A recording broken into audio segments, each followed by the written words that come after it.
பனைமரம் ஏன் முக்கியம்னு சொல்றேன் தெரியுமா?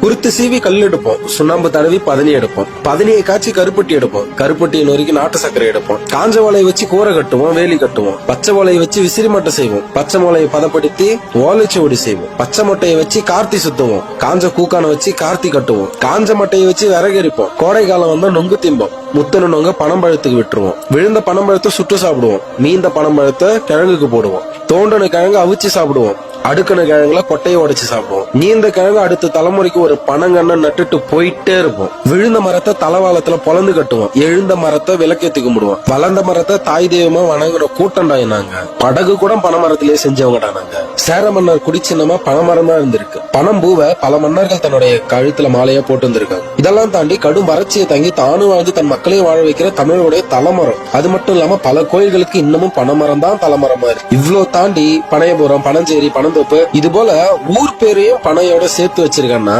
தமிழனுக்கும் பனைக்கும் எவ்வளவு பிரிக்க முடியாத ஒரு உறவுன்ட்டு தெளிவா புரியுது. இப்படி தமிழோட நாகரிகம், பண்பாடு, இலக்கியம், வரலாறு இது எல்லாத்தையும் தாங்கி நிக்கிற இந்த ஓலைச்சுவடையோடைய பெற்றோர்களான பனைமரங்கள் தான் தமிழர்களுடைய மூலாதார வாழ்வாதாரமா இருந்திருக்கு. இன்னைக்கு இது எல்லாத்தையும் விட்டுட்டு அப்படி நகர்ந்து என்னத்த பண்ண போறோம்? சங்க இலக்கியங்கள்ல பல இடங்கள்ல பனைமரத்தின பத்தின குறிப்பு இருக்கு.